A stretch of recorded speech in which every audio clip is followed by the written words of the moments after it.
Hey, what's up, everybody? It's Wrestling Uncensored. Tonight on the show, we are a week away from WrestleMania. What's changed? What's coming up? Big matches announced for next week in the WWE.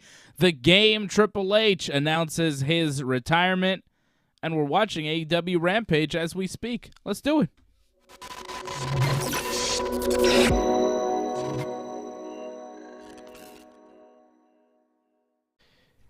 Yeah. Johnny. What's up, Johnny? Well, a week away from WrestleMania. Things look like they're picking up here on Smackdown this week. Smackdown seemed very all over the place tonight, though, sadly. I don't know why, but they were promoting WrestleMania well, but whatever matches we had tonight just seemed like they were all over the place. It wasn't good, right? I don't think it was a particularly good show. I was expecting better. They're in Brooklyn tonight. They're a week out of WrestleMania, their biggest show of the year, and they kind of, like you said, delivered a show that was kind of slapped together and all over the place, and nothing particularly good. Was there a good segment on this show? Well, as usual, Brock and Roman, that was the best thing we saw. Yeah, but I didn't mind the opening match. The opening match was fine. Like, not again, the best thing. There seemed to be this recurring theme of, like, interference throughout every match, which I thought got a little ridiculous when every match had to have interference. But, again, like, I don't know if there was a lot of thought put into this show, sadly. And like you say, they're at the Barclays Center. You think they'd put a better effort there. I mean, they had the star power. I think they had, like, some decent wrestling. It's just, when they wrote the show, I don't know if they really put a lot of thought into it, sadly. I expected more out of the show tonight. I expect more out of a show in New York a week out of WrestleMania. You know? Just that Right. alone. You know, they're in New York. WrestleMania is in a week, and this is the show that we saw? It was lackluster, cookie cutter, same stuff we see all the time. And yeah, I would agree with you that the Brock and Roman stuff was the best stuff we saw tonight, but I don't think that's saying very much, and I don't even think it was their best stuff promo-wise as far as the build to this match. Wasn't great. Brock Lesnar is opening the show. He's backstage, and he says, well, you know, I attacked Roman last week, and I had to pay some fines, and the WWE tells me that I can't attack Roman unless I'm provoked, so I'm going to go into his locker room, and I'm going to sit there and wait to be provoked by Roman Reigns.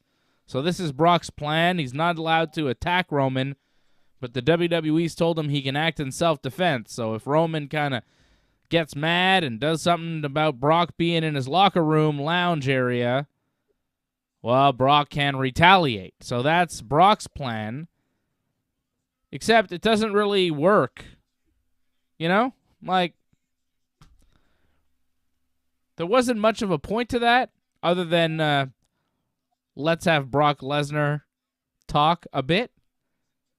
Because at the end of the show, there was no Roman Reigns-Brock Lesnar confrontation, really. And the locker room stuff didn't really come up. Like, it happened, but it didn't seem to matter to Roman. I mean, he didn't use the locker room at all. He showed up to the building late, did his promo, and then you would figure left with the Usos and Paul Heyman. So what does he care if his locker room in the Barclays Arena is smashed? So he's going to clean it up. He's not wrestling there tomorrow night. I don't know what the point of that was. Because in the end, really made no impact. And watching it, I didn't think, oh, well, Roman's going to go to his locker room and attack Brock Lesnar and they're going to have a fight there. I didn't expect that. Why would Roman do that? Roman's not going to go confront Brock Lesnar in a physical way. That's how they started the show tonight. Was there a point to that, John? Like, am I missing the point? Just Brock's a dick and he's messing with Roman, playing mind games? Well, the main thing is just to make Brock look cool. He can go in there, do whatever he wants, like smash things.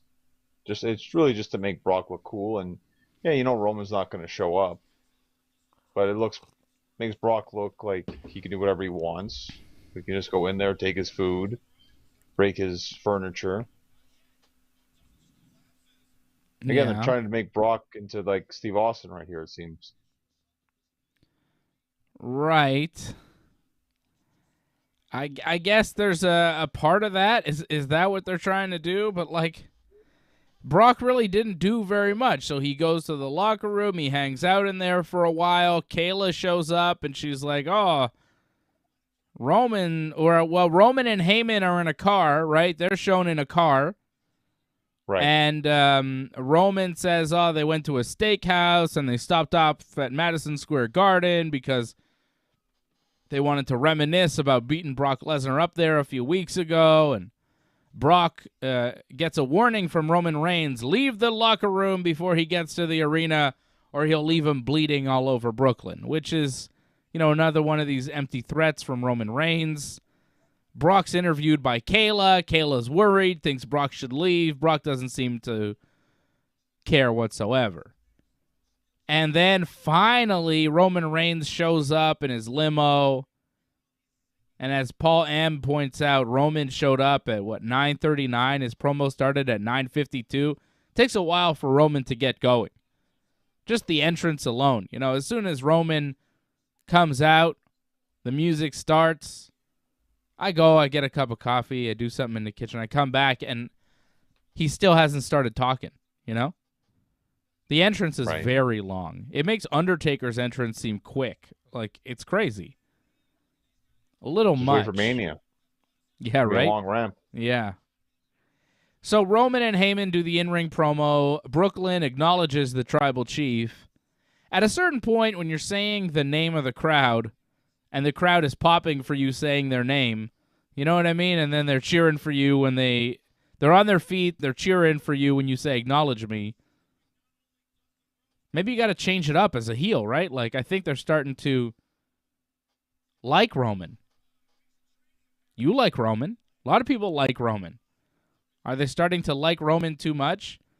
And if so, should he not change the catchphrase that's easy to kind of sing along with?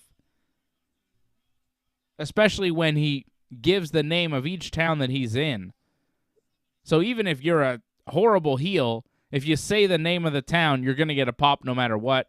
I'm surprised that Roman, super heel, comes out and says the name of the town everywhere he goes. I remember saying the name of the town used to be looked at as a cheap pop and it was frowned upon and you shouldn't really do it. Now WWE is all about that, right? But Roman's a heel.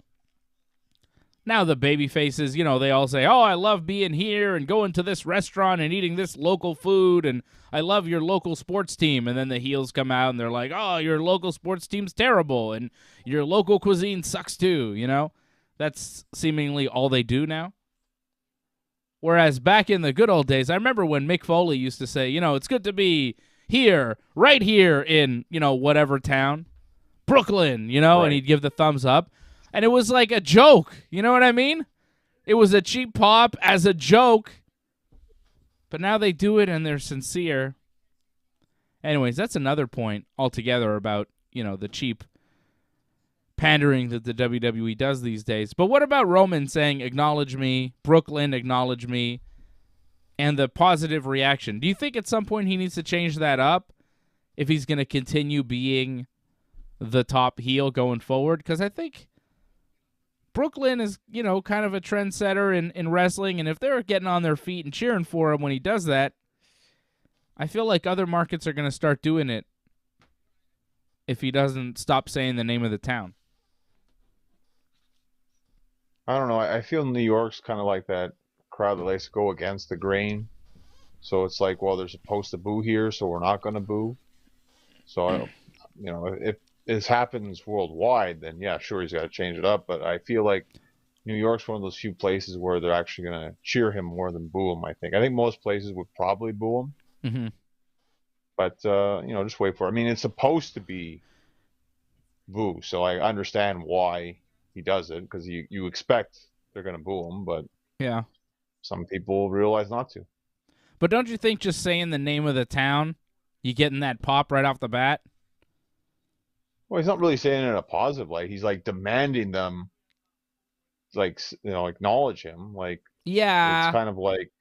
But you remember that CM Punk promo where he was talking about the fans and how stupid the fans were, and he's like just berating the fans, and he could say, look, and I'm here in Orlando, and then the fans like cheered. He's like, I could just say the name and make fun of you guys, and you'll still cheer just for saying the name. It's like and then they did. You remember that? I think it was somewhere in Florida.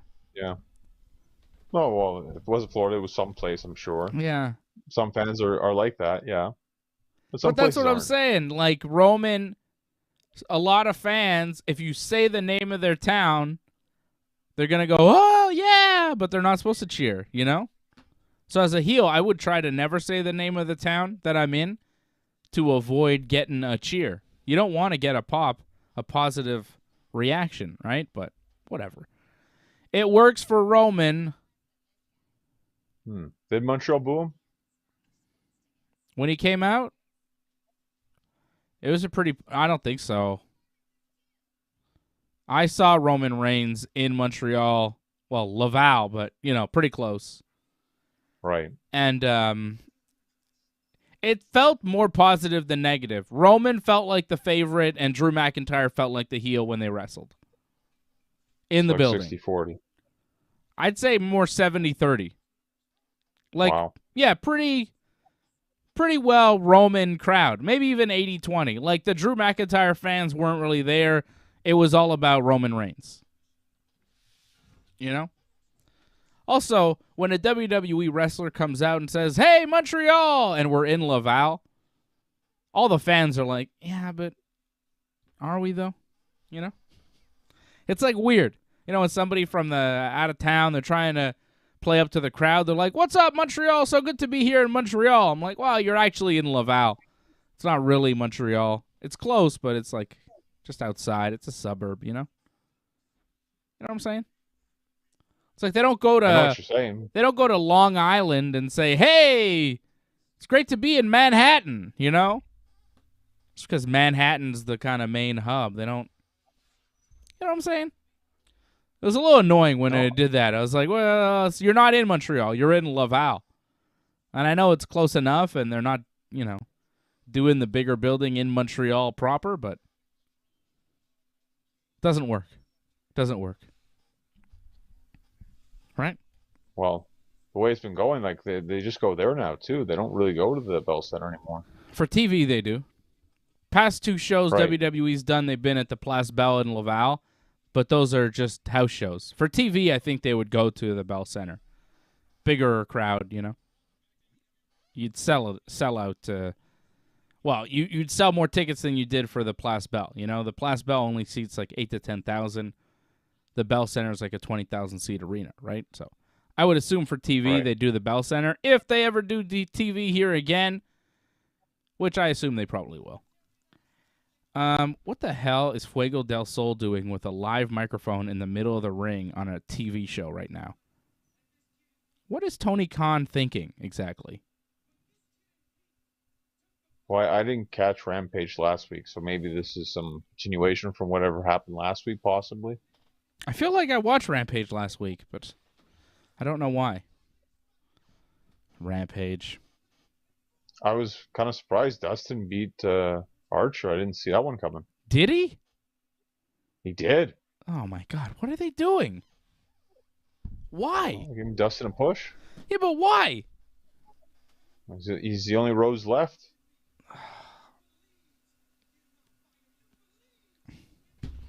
But Archer has more upside at this point than Dustin. Why would you ever do that? Why is Fuego del Sol still talking on this show? This is crazy. What is AEW doing? I can't even deal with AEW right now. Such a mess in so many ways. Who's coming out to beat up Fuego? Oh, it's Buddy Murphy. Oh, and Buddy King and Buddy Black. The Buddies. I believe he's Buddy Matthews, I think. It doesn't matter what his name is. It's Buddy Murphy, Buddy King, and Buddy Black. The three buddies. Oh, and now they're beating up Fuego del Sol. Which honestly seems like a waste of time for the three buddies. They should be above wrestling this guy. I saw a clip of Will Hobbs just bumping all over the place for Fuego del Sol on like an AEW Dark. And I thought, why? Why? I didn't see that. Oh, I'll send it to you, John. I'll send it to you, John. You will not like it. You will not like it at all. I'm gonna show it though? Recently. Like Wow. Very recent. I'm gonna show it to you, John. It is shocking. AEW has things and they don't know what to do with them. Well, that might Just be like more every on other the wrestling wrestlers on that company, one. really. Yeah, it might be the wrestlers too, but ah, boy. It's a Rampage show. All right, Roman Reigns cutting his promo in the ring. He says, hey, is Brock still in my locker room, Paul Heyman? And Heyman's like, I don't know, but he's in the building, and I'm afraid. And Roman says, don't be afraid, Paul Heyman. If Brock's here, it's only a bad thing for Brock. Roman, very confident here. I really still don't understand why Roman sometimes is super confident, but then when he's confronted with Brock, he's like very afraid, but whatever.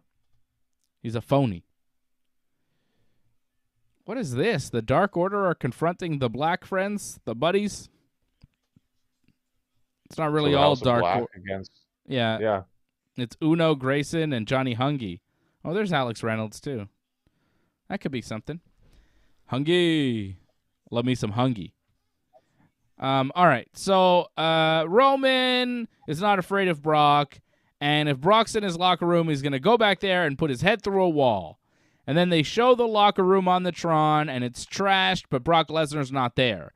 Brock is in the parking lot, and he's got a pickaxe, and he's smashing up the truck that Roman Reigns arrived to the arena in. Roman says it doesn't matter. He's got plenty of money. He's got a bunch of trucks. Who cares? He says, Brock, you're an idiot. There's going to be no weapons allowed at WrestleMania. And Brock goes, oh, okay. And then he throws the weapon away, and he starts walking to the ring, quite obviously to the ring. The only one who doesn't know that Brock is going to the ring is Roman, because he's like going to Heyman. Is he coming out here? Is he coming out here? It's like, yeah, obviously he's coming out there.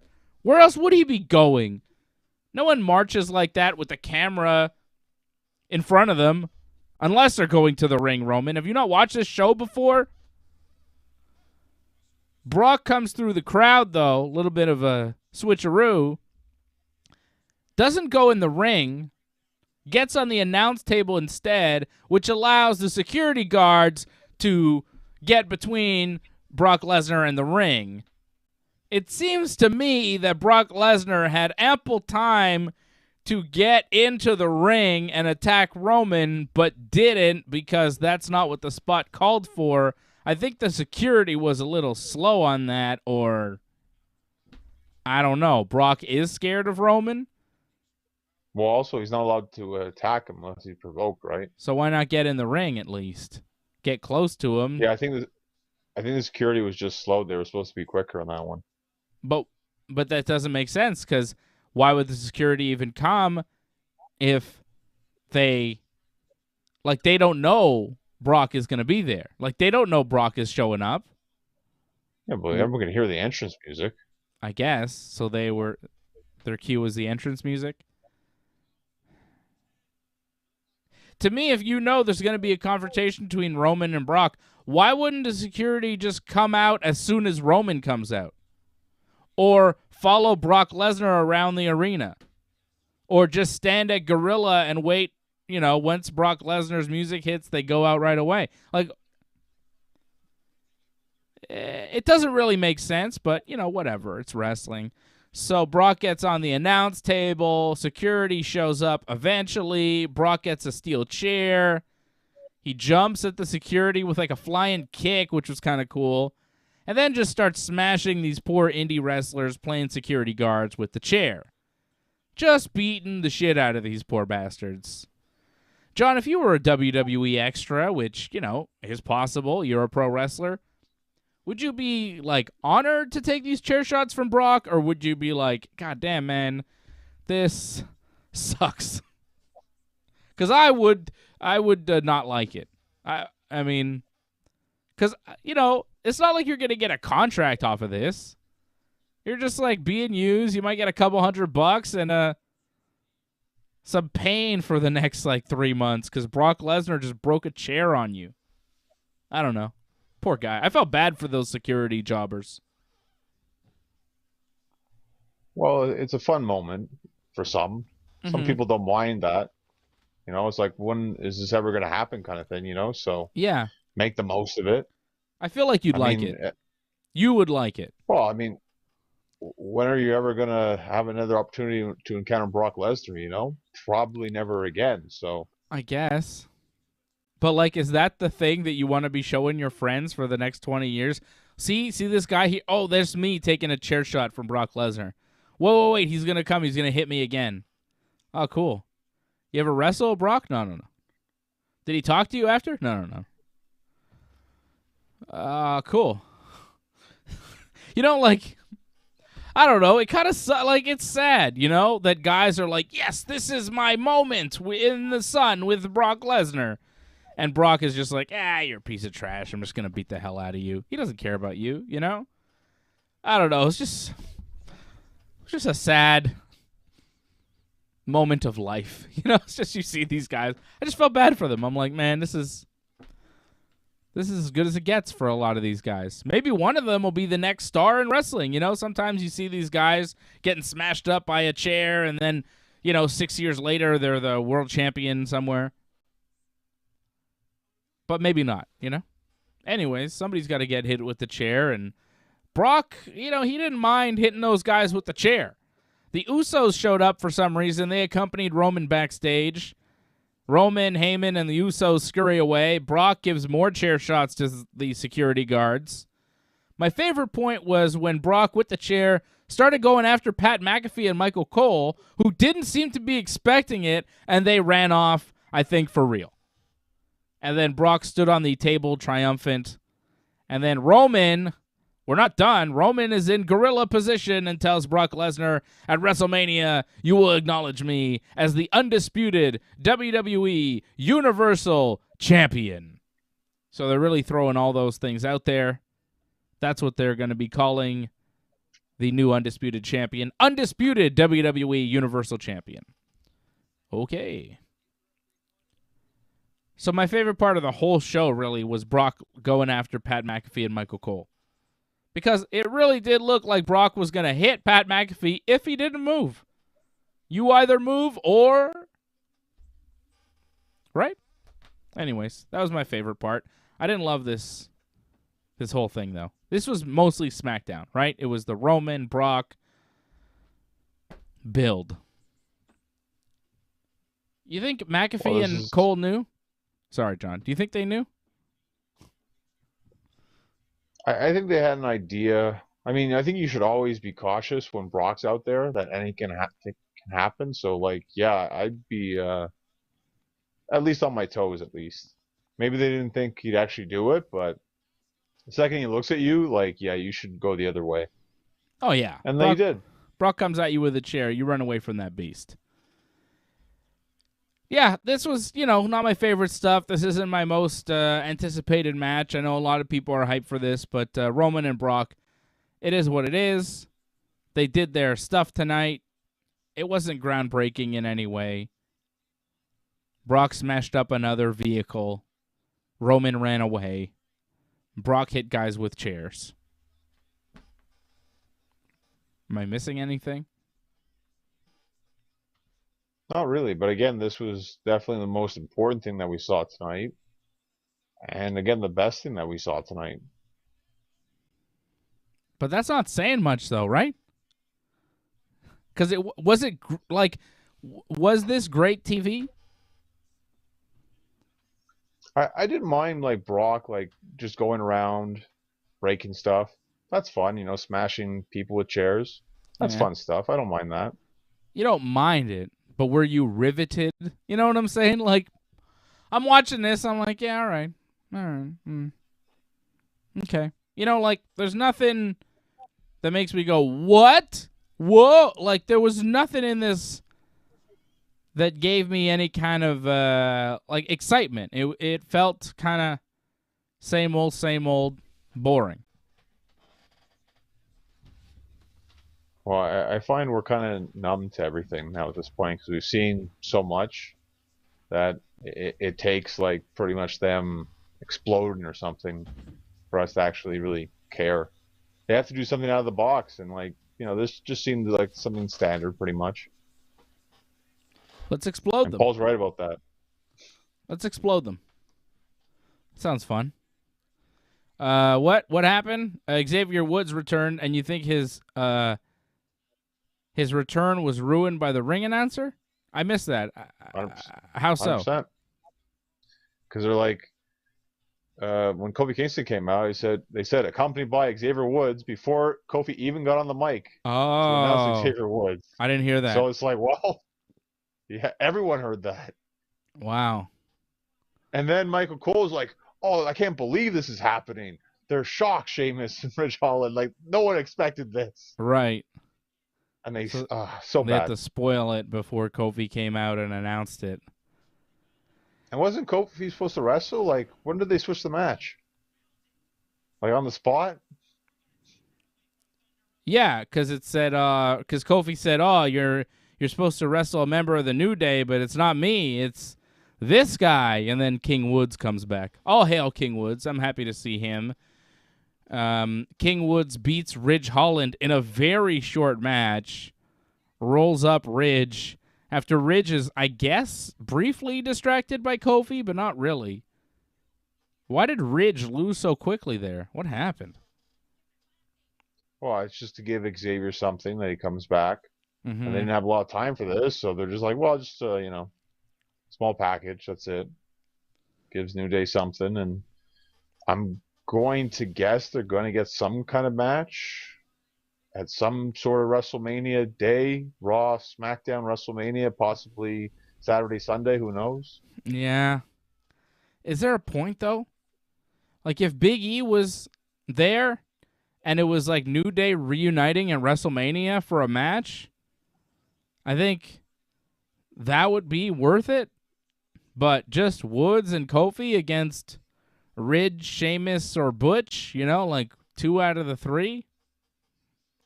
I don't really care to see that. I don't need that at WrestleMania. Like if they didn't put it on the card, would you miss it? Well, I think it's a little uneven right now, is it not? Like there's like 7 matches for Saturday, 5 matches for Sunday, or something like that. So, I mean, I expect there'll be another match added. 6 for Saturday, 5 for Sunday so far. So there you go. Like, yeah, they'll probably add another one. Yeah, 1 or 2, but does it have to be that? I don't know. I could see something else. Anything, really. Well, what else at this point? I mean, it feels like everyone else got thrown into the Andre the Giant Battle Royal. Yeah. Well, Finn Balor could still wrestle Damian Priest in a singles match. Could, Maybe? but he is in the Andre the Giant Battle Royal. He's like Yes. the number one guy, pretty much. Which, yes, Finn was the front and center on the graphic for the Andre the Giant Battle Royal, which will be on SmackDown next week. Is it WrestleMania? Is it WrestleMania SmackDown? Because they called Raw WrestleMania Raw. Monday's Raw isn't That's just right. Raw, it's WrestleMania Raw. They just try to tack on that WrestleMania tag to make it more valuable, but it really is just the go-home Raw before WrestleMania and the go-home SmackDown before WrestleMania. But it's WrestleMania Raw and WrestleMania SmackDown. So the Andre the Giant Battle Royal will be next week on SmackDown. And the announced participants, Finn Balor, Damian Priest, Shelton Benjamin, Cedric Alexander, Akira Tozawa, Reggie, Apollo Crews, Commander Aziz, the Viking Raiders, Madcap Moss, Mansoor, R-Truth, Jinder, Shanky, Robert Roode, but not Dolph Ziggler. Because he's wrestling NXT. Right. And those are the matches, or those are the guys announced so far. I kind of hoped Omos would be in this thing and would win, because that seems to make the most sense. There is a rumor that Omos would wrestle Bobby Lashley at WrestleMania, so that might be at it, John. I don't know. But Omos in the Andre Battle Royal, to me, seemed like the no-brainer move for him after the build that he's received all year. You put him in the Andre Battle Royal, he wins, you establish him as the giant in the WWE, and you go from there, right? But now I think they want to have him work Lashley, which I don't think works for either guy. I don't think Lashley should be losing to a guy like Omos now, especially after being the WWE champion and not actually dropping the belt at the Elimination Chamber, just falling out due to injury, and then Brock taking the belt from you, right? Bobby was never eliminated from that Chamber match, never beat for the belt. So you're going to come back as the, uncrowned world champion and lose to Omos? And then you look the other way, like if it's Lashley beating Omos, like you've built Omos all this way to lose to Bobby Lashley, like I don't think it really works for either guy. I think best case scenario is, no build, and I think it hurts both guys to lose more than it does help the winner. I think the loser is hurt more than the winner would be helped by getting the win. So that's a no-win scenario as far as a match. I would have Omos win the Andre Battle Royal next week, but WWE does stuff that I wouldn't do all the time, so who knows? I'll probably have Omos beat Bobby Lashley at WrestleMania. Well, I have a feeling you'll know after WrestleMania Raw, more than likely. Yeah. We'll find out Monday night on Raw, pal. And we have another match set for next week's SmackDown. It'll be a triple threat match for the Intercontinental Championship. Rick O'Shea will be defending his Intercontinental title against Angel Garza and Humberto Carrillo. That took a bunch of time on SmackDown tonight. Angel Garza beat Ricochet with a roll-up after a distraction from Humberto. This was a non-title match, so the commentary team told us that because Garza had won, he now earns himself a title match against Rick O'Shea. Rick O'Shea didn't like that and decided to challenge Humberto to a match out of revenge for distracting him. It backfired when Humberto beat Rick O'Shea by countout when Ricochet was outside the ring and Garza slid under the ring and held on to Ricochet's foot, stopping him from breaking the count. So Humberto and Angel both beat Ricochet this week, so next week they'll wrestle him in a triple threat for the Intercontinental title on SmackDown. How far the Intercontinental title has fallen. Will not be defended at WrestleMania. Will be defended against Garza and Carrillo on SmackDown. WrestleMania SmackDown. Whatever. I think Rick O'Shea retains, right? Yeah, I think this was just an excuse to give him a championship match, but it's kind of ridiculous. He couldn't beat them in singles matches, but then he can beat them at the same time. Seems kind of weird, but whatever. I guess that's the way it's going to work out. I feel like these are the only two matches we're going to get next week because immediately following SmackDown is the Hall of Fame. Right. So I don't think they have much planned. Is it immediately following SmackDown? That's what they said. On Fox or? I think on Peacock in the States. What about WWE Network here in Canada? Are we going to get it here? I would hope, I would think, but they I don't didn't know. say that. You know, they got that new series, WWE Evil or whatever, on like their most dastardly heels. They did like a documentary series. You hear about that? Uh-huh. I've heard about it. I haven't seen it. It's not on the network. It's only on the cock. Yeah. Oh, too bad. So it's only for the American viewers. Like, we don't have it on WWE Network. Like, what am I paying you for, WWE? We don't have Peacock here. We got WWE Network. Like, what's the holdup? You release a documentary series, you don't release it for your paying customers in Canada? Get it together. I went to watch this Evil show. I was like, oh, this sounds good. Maybe I'll watch some of this. It's not on the WWE Network.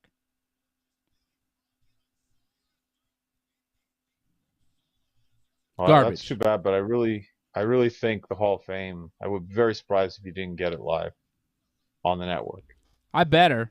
If not, I'm going to steal it from you, Vince, so figure out a way.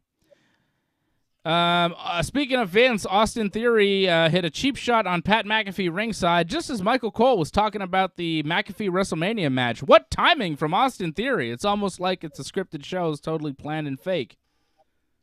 Theory ran away. McAfee chased him, and they go straight to Mr. McMahon's office. Theory goes in, and Pat doesn't. Just waits at the office door and then goes back to commentary because he's that afraid of Vince, I guess. This sucked. All this McAfee Theory build, like every time there's a thing, you're like, what? They're doing that? Theory kind of taps him. McAfee chases him. Theory runs into Vince's office. McAfee's like, oh, well, I guess I can't go in there. The floor is lava in there. Like, what? Well, Whatever. There's something about, like, yeah, you can't go in Vince's office or something.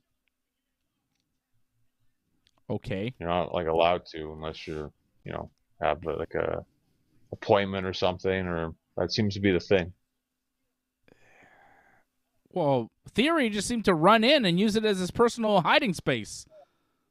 Well, Theory's allowed to, though. It's, with the story, yeah. Okay. He can do whatever he wants, pretty much, because he's Vince's guy.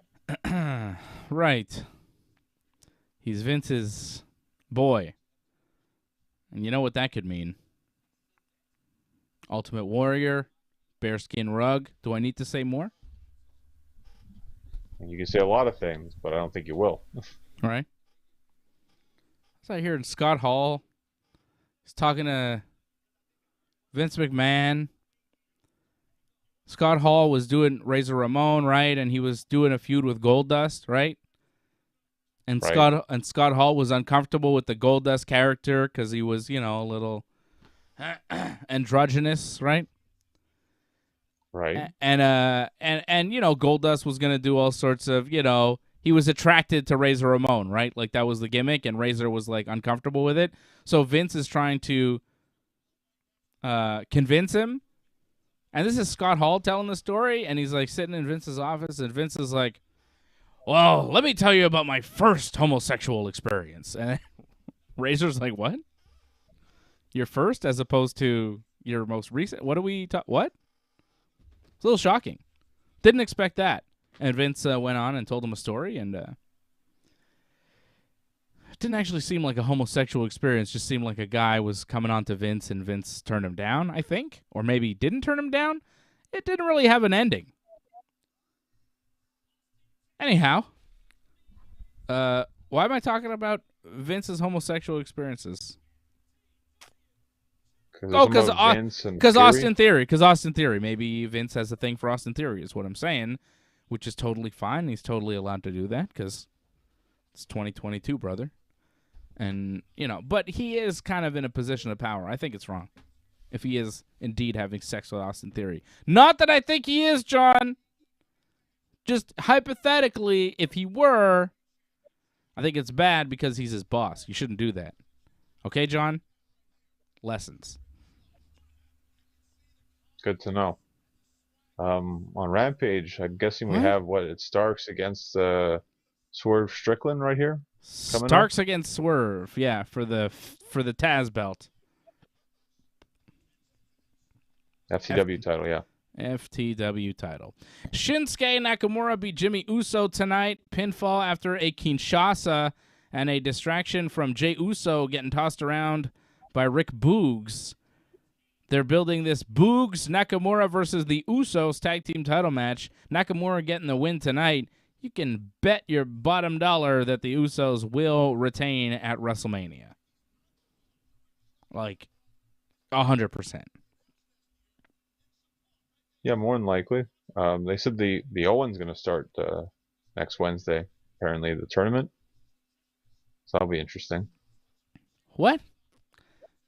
The Owen Hart tournament they're having, AEW? You're talking about AEW. I'm talking about Nakamura. Okay. The Owen Hart Tournament Cup is starting next week on Dynamite. I'm not even sure what that means, though. Who's in it?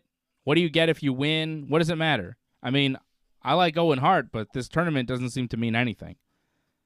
What's a more important tournament? The Owen Hart tournament or the Dusty Rhodes Classic or whatever? Like, to me, they're equally unimportant until they prove me otherwise. Like, prove to me that this Owen Hart tournament means something. Tell me what the winner gets. Tell me who's in it. Tell me why I should care. Other than Owen Hart. It's like, yeah, all right, but he's not in it, so who is? If you told me Owen Hart was in it, I'd be like, oh, okay, I'm interested. But he's not, so what do you got? I don't really care. Well, I think it's nice to just show an appreciation of Owen Hart. It's nice. And a lot of people, didn't get to grow up with Owen Hart, so it's nice that they keep the memory alive. Yeah, or you could go to WWE Network and keep the memory alive by watching his wrestling. I don't know. AEW, they're keeping the memory alive. Are they, or are they just capitalizing on love for Owen Hart to make money?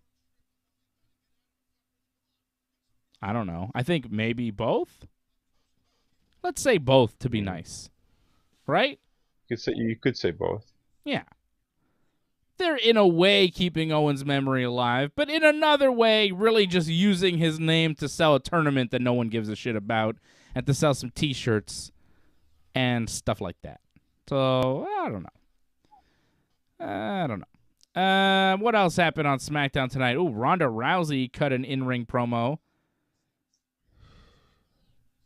She says she's going to be the next SmackDown Women's Champion, and she says, why does it even say woman in there? I'm going to be the next SmackDown Champion. I was like, yeah, Ronda, I've been saying that for a long time. Right? I've been saying that. Ronda agrees. She knows what's up. And then she says, Charlotte, get your Barbie ass out here. Because Ronda has been getting beat up by Charlotte over the past couple of weeks, but Charlotte, not there. She's in a very brightly lit room. An all-white room. I don't know where she was, but she's on the Titantron, and she says, I'm not going to appear in this low-rent city like Brooklyn before WrestleMania. Cheap heat, obviously. Ronda says, hey, when I was 14, I broke my first arm, and I liked it. And I kept count until I lost count.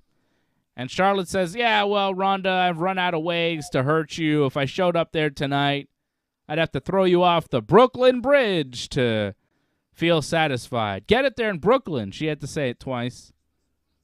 And Ronda says, well, Charlotte, if you beat me, it'll be the biggest win of your career. But when I beat you, it'll just be another arm for the count. And I don't know if Ronda should have said that, because I feel like Ronda will win. And saying that kind of illuminated the fact that Ronda beating Charlotte is a foregone conclusion and doesn't really matter because you expect it, and I don't think it really raises Ronda's profile. Charlotte beating Ronda probably would be the biggest win of her career, considering everybody expects her to lose. And it's Ronda, and it's WrestleMania. So Ronda saying that at the end made me think, yeah, maybe Charlotte should win. Aren't you supposed to never say something like that in a promo leading into a big match? When I beat you, it doesn't really matter. If you beat me, it'll be the biggest win of your career, but I don't really care to beat you. If you're beating nobody, why beat them? Right? Isn't that the whole thing? You're supposed to beat somebody. But if Ronda doesn't think Charlotte is somebody, what does it matter? I mean, Charlotte obviously is somebody. She's the biggest star in women's wrestling. She's the greatest women's wrestler of all time, as far as I'm concerned. But I don't know. It does feel like Ronda is going to obviously win this match. And Ronda's saying that it doesn't really matter to her to win. It makes me think Charlotte should win. Only for Ronda to win at Backlash, you know? Give Charlotte the win, cheat to win, figure it out, and then have Ronda win the rematch. After this promo, I kind of want Charlotte to win. I think it'd be the best move. I can understand your point. I just don't see that happening.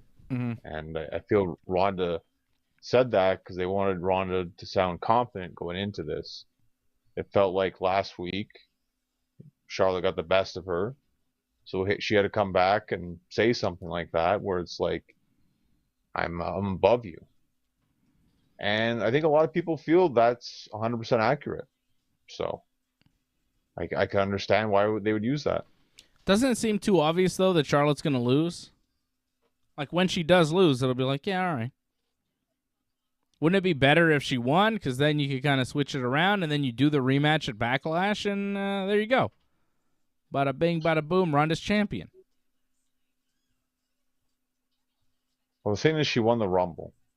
And you don't want the Rumble winners to lose too much. I mean, the men, Edge lost last year. More than likely, Brock's going to lose this year. I feel like Ronda almost has to win.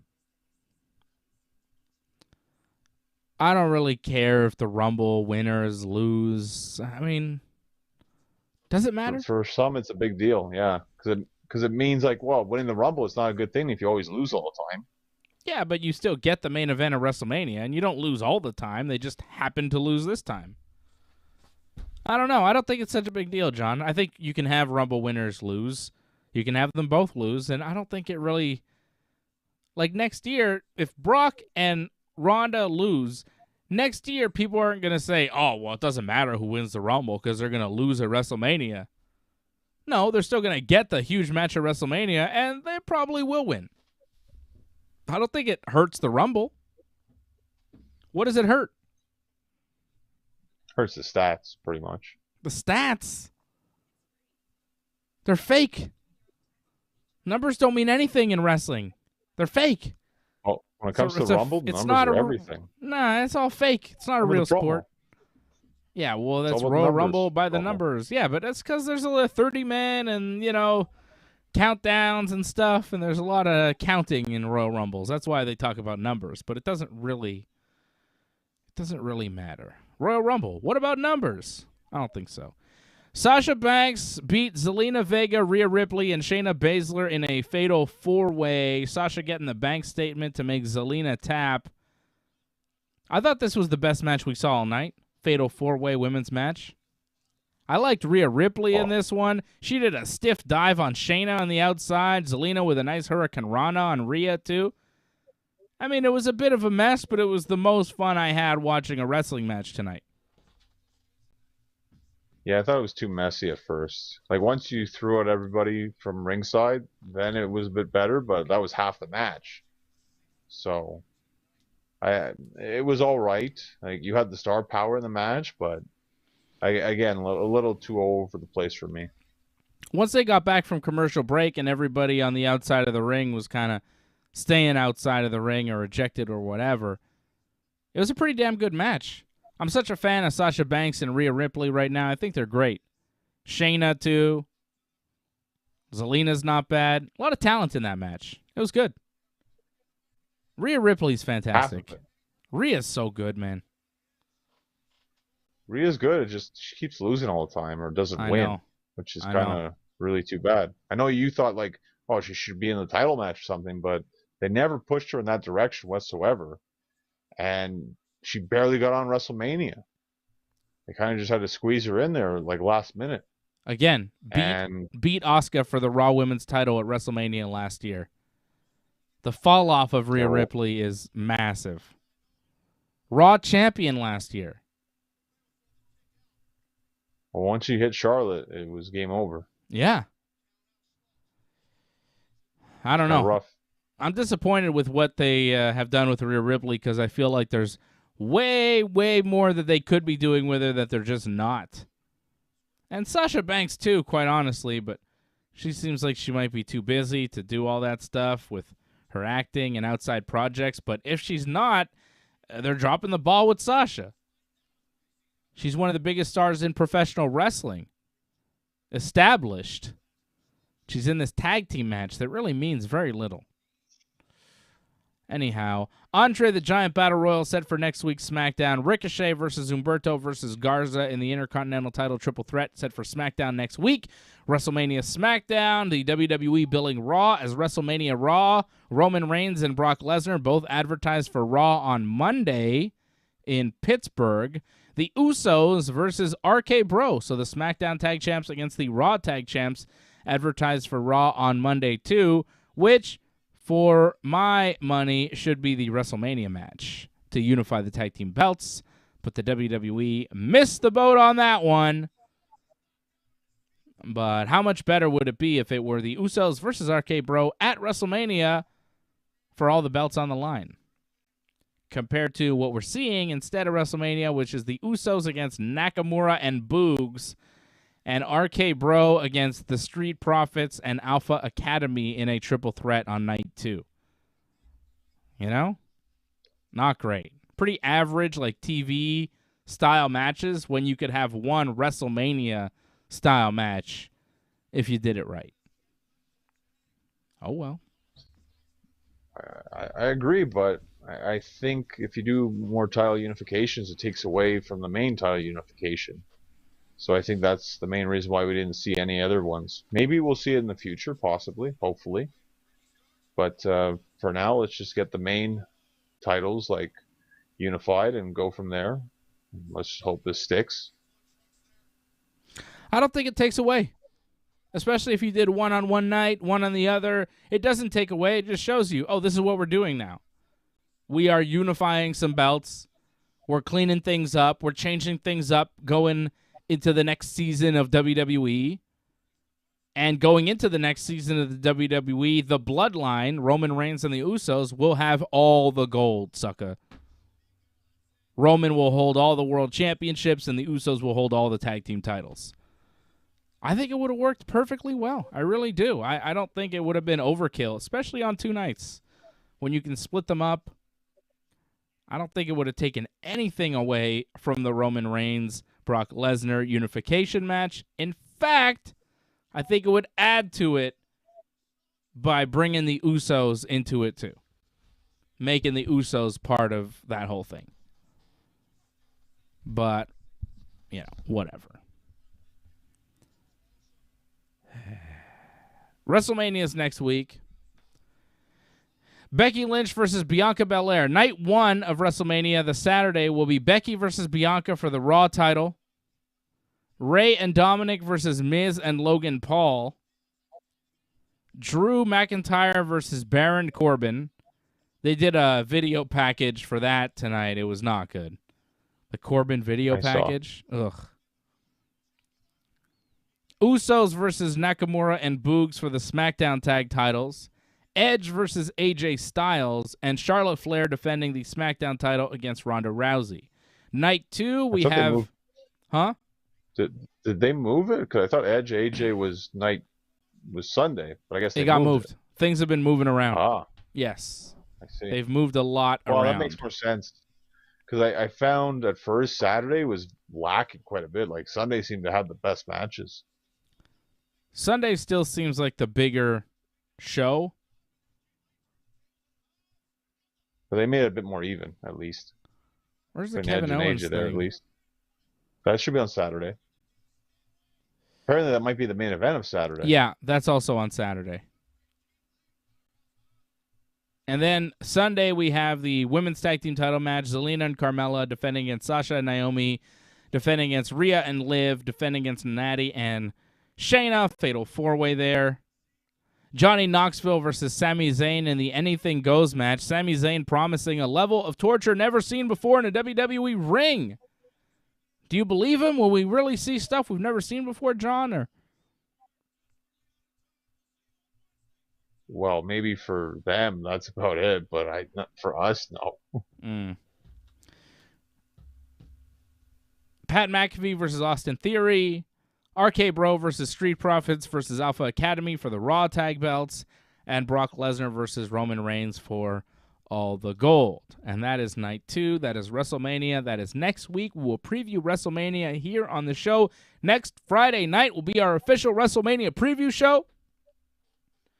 Just caught the end of AEW Rampage. I don't know what the finish was between Starks and Swerve, but it seemed Starks won.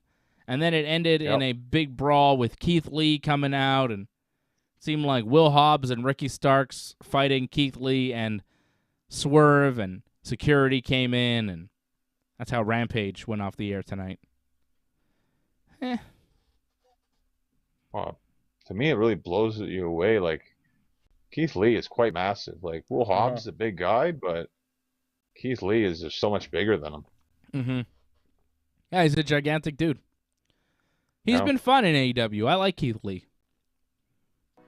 I haven't been that interested in what he's been doing so far. Like the Ricky Starks stuff and the Swerve teaming and all this stuff. It's like, yeah, all right. I'm not that excited for what he's done so far in AEW. I like what he is. I like his matches, but just his kind of the stories that he's in so far, it's not that captivating. Right. I won't disagree with you, but you could definitely see him become a bigger star. Just he needs to be in a better story. Yeah, well, that's it. I think he could be a bigger star, but not with Ricky Starks and Will Hobbs. Just not now. Ricky Starks, for the level of promo and the level of wrestler that he is, it's really surprising that he hasn't become a bigger star in AEW. Because he really has everything you'd want. He's got a good look. He's got a good promo. But he's been hurt a lot, right? I think injuries have slowed him down. Main thing, yeah. But he's good, you know. I figure he would get to the next level of AEW a little sooner, but doesn't seem to be working. Not yet, anyways. You see this picture Sammy Guevara tweeted out today? He was like, it was him and Tay Conti, and he's like, be mad, and they're flipping off the camera, and I'm like, are you baby faces? I don't understand. Why are you telling people to be mad and flipping them off, yet feuding with Dan Lambert on TV? It's very confusing. I think they're heels on Twitter, but baby faces on TV. I really think they're the new Cody and Brandy. Like, people hate them, but AEW is going to present them as baby faces. It's bizarre. Well, when we watched the show, I kind of noticed, like, the crowd was kind of mixed on them a bit. Yeah. And I think after the show ended, I think there was a lot more outrage about them. Like, honestly, I think this is actually going to make them bigger stars in the end. Like, I don't think anyone's really cared about them to this level as much as they do now. Like, this is actually huge for them. Especially for, like, Ty. Like, Ty was just, like, she was just there. Mm-hmm. But now it's, like, she's getting massive amount of heat. Yeah, but I think this is going to make them huge. But heels. Well, whatever. I mean, you make it work. They just got to change it up. I mean, they're feuding with Lambert now, but like I said, like, they always have face versus face, and off that, they're going to become heels quite quickly. So I think this is great for them. Yeah, they got to get away from this Lambert thing, because I feel like the heat for their heel personas is there. Like, people are really hating them. I'm starting to hate them. He's pissing me off on Wednesday night, you know? That promo was annoying. And now, I just don't understand AEW not booking them as heels, still booking them as baby faces together. It's bizarre. Well, wait and see. We're just seeing this story start out here, and like a lot of it, it's very organic what's happening right now. So they have to kind of twist the story to suit it. I think they're going to turn heel quite soon, if they aren't already kind of heelish, anyways. Yeah, I have no idea what they're going to do there with Conti and Guevara, but it's been weird so far. Anyways, they weren't on the show tonight, so who cares? We'll talk about them Wednesday night when we recap Dynamite. I want to talk about one guy, one man, one king, the king of kings, the cerebral assassin, the measuring stick. He's that damn good. He's the game. Triple H, Hunter Hearst Helmsley. He announced he's retiring from the ring. He'll never wrestle again because of health problems, his heart condition.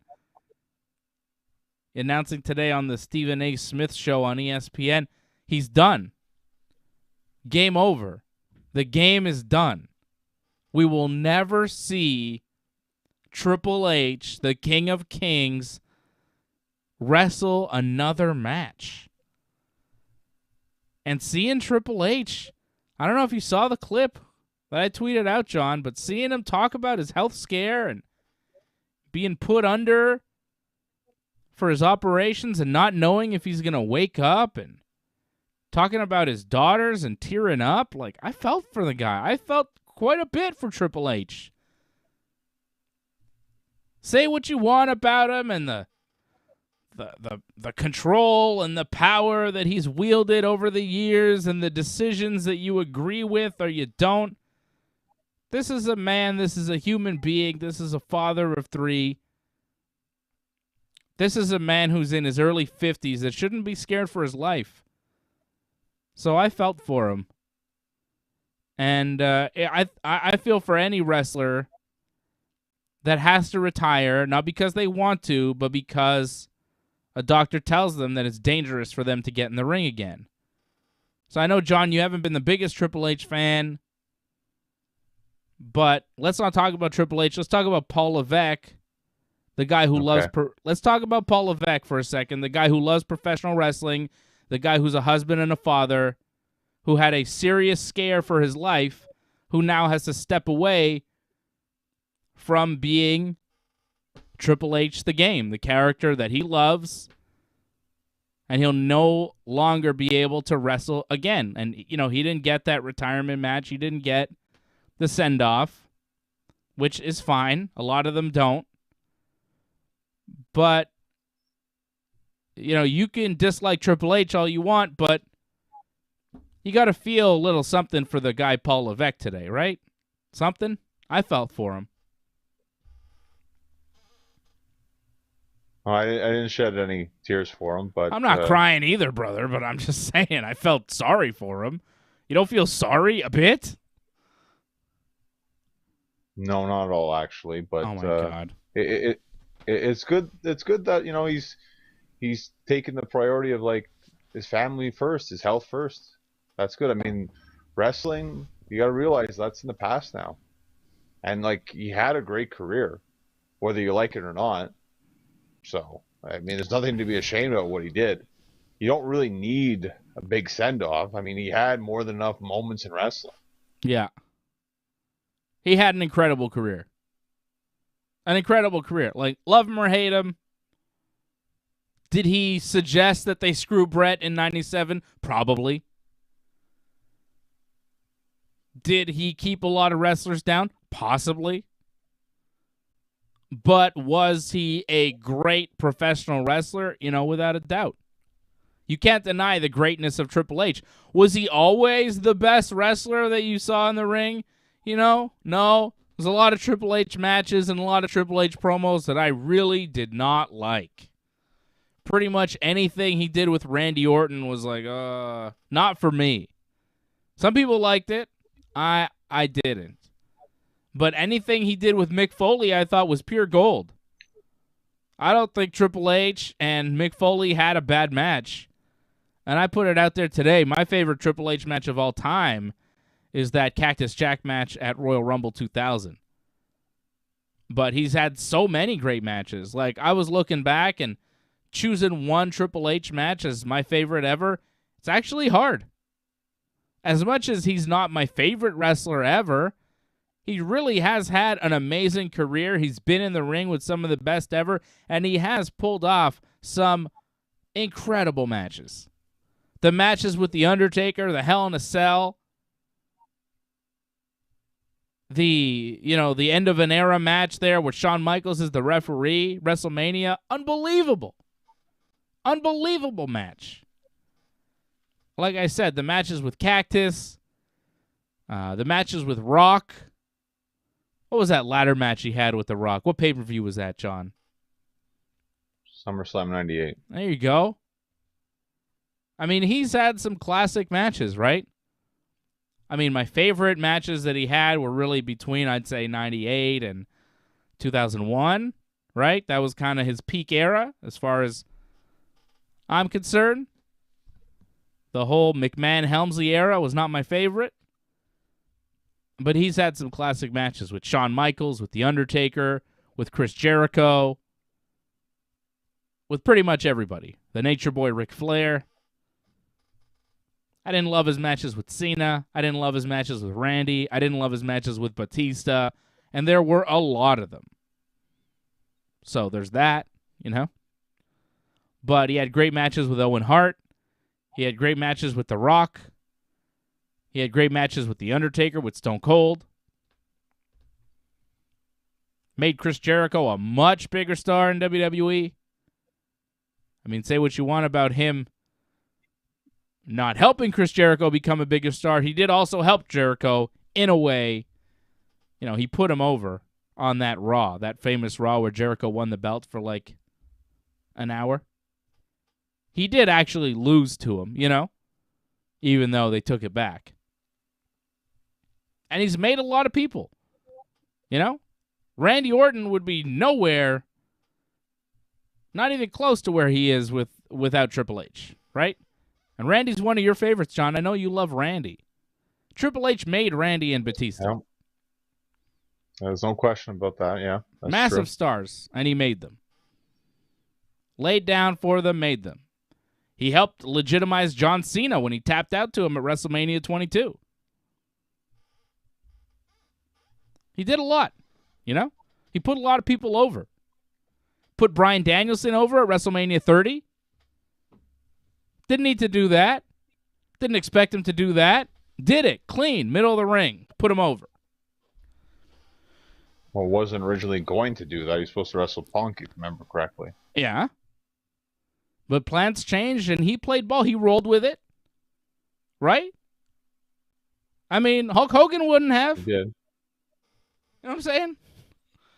Say what you want about Hogan Triple H, his... but, a lot of guys wouldn't be doing the amount of jobs that he did to people.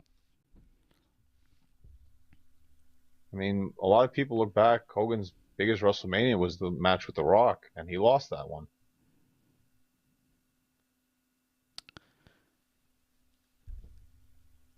If you think Hulk Hogan's biggest WrestleMania was the one with The Rock, I mean, a lot of people say, I don't agree, but a lot of people say it's the greatest WrestleMania match of all time. Yeah, a lot of people think it's that match. Yeah, that's fine, and you could say that, but you can't say that it's Hulk Hogan's biggest WrestleMania match or moment. You can't. It's 3 with Andre. Like, there's no debate on that. No. I'll agree with you on that one, but I'm telling you, there's a strong amount of people. Yeah, well, they're young and they don't understand the gravity of Andre the Giant. Like, they don't understand how big that was. If you think Hogan Rock was bigger than Hogan Andre, you're probably too young to understand what Hogan Andre meant at WrestleMania 3. If there's no Hogan Andre, there is no Hogan Rock. So don't even think about it. You know what I mean? Get out of here with that. Don't even bring that to the table, John. I don't want to hear it. It's ridiculous.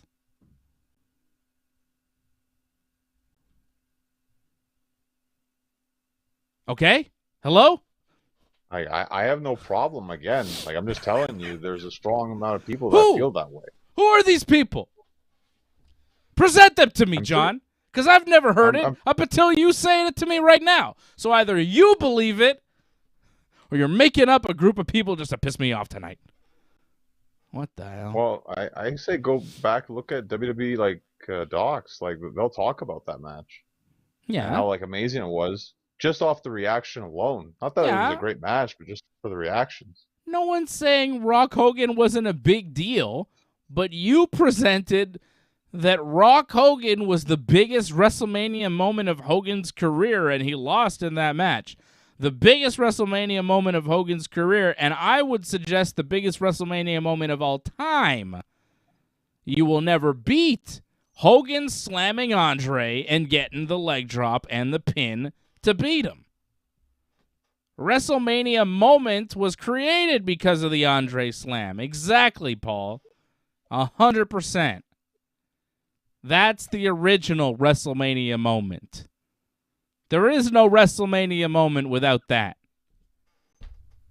With the Boss and Big Terry. Everything else is a sequel. That's the original. That's the biggest one. What's your favorite Triple H match?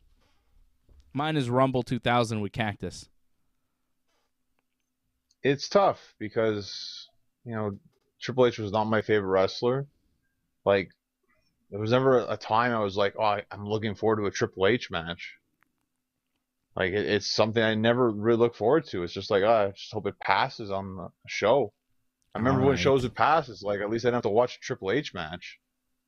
Like the Rumble 2000, I didn't watch it. But, when I heard that match happened, I'm like, well, I got to go see it. And it was a good match, but I wasn't expecting it to be a good match because Triple H was in that match. Like, I'm in that group of people that believe Triple H ruined wrestling in the early 2000s. So, but not my favorite Triple H match. Not in 2000. Like, DX Triple H was cool. Invasion Triple H. DX. Early 2000. Yeah, but that was after the Cactus match. Yeah, when he became the 2003, 2004, yeah. Yeah. But you can't say that in the year 2000 he was like this great evil empire guy that you hated so much. He wasn't that guy at that point. No, but I was never a fan of Triple H, though. There was never a time I was like, oh, I'm dying to see this Triple H match. I can't wait for this Triple H match. There was never a moment like that. No, not in those days either, because there was so much talent, and Triple H was just one of the guys. He wasn't my favorite, but I liked his promo work. The stuff with DX, with Shawn and Chyna was great. And then when Shawn left after WrestleMania 14 and Triple H is there on his own with Chyna, and he's got to come out, and he's like, when you need to build a new army, you look to your friends, you look to your blood, you look to the clique, and then X-Pac comes out. Like, that's classic shit. And Triple H leading that group with X-Pac, and then they get the New Age Outlaws at the end of the night.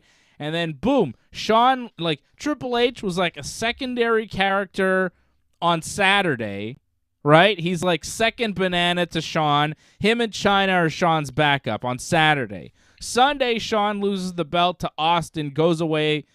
You think at that point forever that he's retired. Triple H is left as a lackey, so you think, well, he's lost his leader. Is he going to sink or swim right now? How's this going to work? He comes out on Raw the next night on the Monday, and all of a sudden, he's a main eventer. He's a major player. Shawn's gone. Triple H is here to fill his shoes. He's got X-Pac, who just came in from WCW and the NWO, and he's got the association with Holland Nash and the Clique, so there's a lot of heat there. They get Road Dogg and Billy as a hot tag team that's just getting hotter. They had just beat Cactus and Terry Funk, I think, the night before. Didn't the Outlaws... Or did they lose to Cactus and Funk? They lost and then won on Raw. Right, but they were feuding with Cactus and Terry Funk. Like, the Outlaws were a hot tag team. And, you know, Triple H started this new DX group post Shawn Michaels. And you got to give it to him. Like, he took the ball and ran with it. He did a hell of a job with that DX. I was a fan. Most people were fans of that. You gonna tell me you didn't like that DX? Everybody liked that DX. No, I like the Nation, actually. Oh, let's get ready to suck it. You remember that? Tremendous. Triple H got huge pops everywhere he went for that. I like The Rock and Owen Hart. I didn't like DX. I like DX. I thought they were cool. I got 2 words for you. The game. Yeah. So, you know, Triple H officially announcing retirement from his in-ring career. I was a little sad. John is heartless. He's never sad for anybody. He's hateful and heartless and mean. But I was a little sad for old Triple H. Oh, I think you don't like him too much. There's no love, that's for sure. No love. Hate. I got mad love for Triple H. Mad love for Triple H. I criticize him, but at the end of the day, you gotta love the game. You know? We tease because we love. I like teasing him, but I love him. I think he's great. I think it's nice that, you know, his career technically ends with him losing to Randy Orton. I think that's kind of fitting.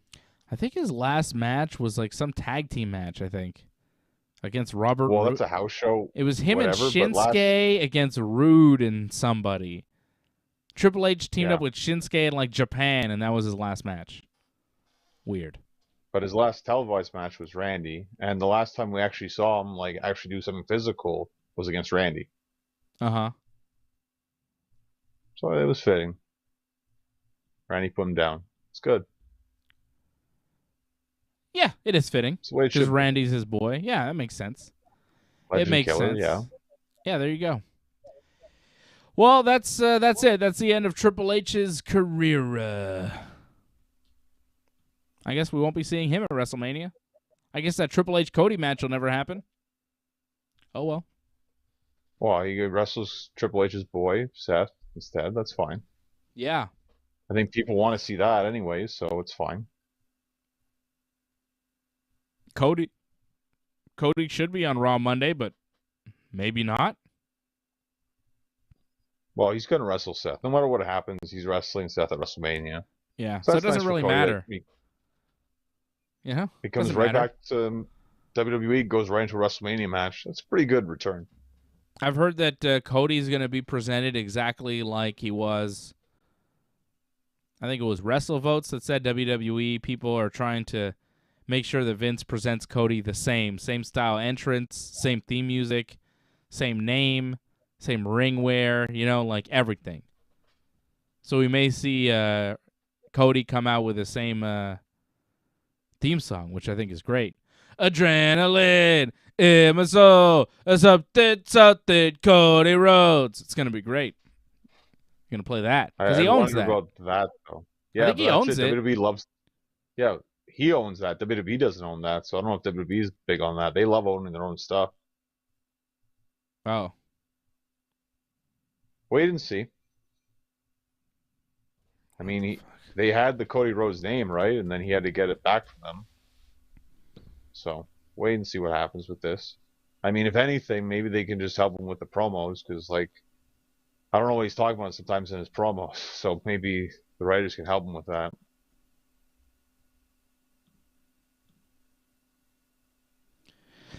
Well, we'll see. Up something here? We'll see what's happening with Cody. No, I'm just seeing that the drummer for the Foo Fighters, Taylor Hawkins, has died at the age of 50. Oh, that's sad. Yeah. I thought I just heard a new Foo Fighters song recently, too. You probably did. I think they have a new album out. Wow. This guy was a really talented guy. He was the drummer for Alanis Morissette before he was with the Foo Fighters. I've seen him perform. Talented guy. He was like a, big rock star. drummer for the Foo Fighters, 50 years old. Oh, that's sad. Foo Fighters announcing that tonight. I just saw that going on Twitter. I was like, what? That's surprising. Well, rest in peace to Taylor Hawkins. That's sad, man. Okay. Well, that's a bummer to end the show. John, you got anything happy to kind of end us with? Shout out to the members. Don't forget to become a member. Join.ringsidereport.net. Join.ringsidereport.net is where you want to go. Support the Ringside Report Network. Click that join button beneath me. If you haven't joined the team already, support the Ringside Report Network so we could bring you top-level wrestling and MMA coverage. We gave you more winners last night on Ringside Report MMA. Check out the show on the YouTube channel right now. Like the video, subscribe to the channel, and don't forget to click the bell when you subscribe so you get those notifications so you know when we're on. I'll be on Monday night after WrestleMania Raw, Wednesday night next week after AEW Dynamite, and then Thursday night for Ringside Report MMA every Thursday at 8 p.m., and then next Friday again after Smackdown for the WrestleMania preview, because we are a week away from WrestleMania. So next Friday's show will be the WrestleMania preview show. And then we'll be on after both nights of Mania to recap the action, right? How about that? So a lot going on next week. Yeah, it'll be busy next week. So I'm going to take the weekend and rest up. I'm going to watch the UFC tomorrow. I'm going to throw some money down on the fights. We're going to win more money with Team Dave. Going to watch Corinne Laframboise fight for the UAEW title tomorrow morning in Abu Dhabi. Corinne, a great fighter here from out of Montreal. She's going to be fighting in Abu Dhabi tomorrow morning. It's the UAEW fighting promotion. She's fighting for the women's flyweight title, and it's on UFC Fight Pass starting at 10 a.m. tomorrow morning, so I'm going to be checking that out. Big day of MMA tomorrow with the UAE fights and then the UFC card in the evening. So I'm going to be watching some MMA tomorrow, and then I'll be back here on the Ringside Report Network on Monday. All right? Okay? John? Sounds all right to me. Okay.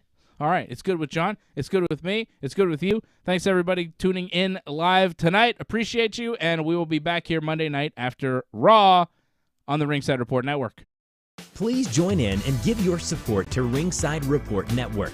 We've been providing expert coverage and commentary on both pro wrestling and MMA for over 15 years. Go to ringsidereport.net/support to find out more ways to support the channel.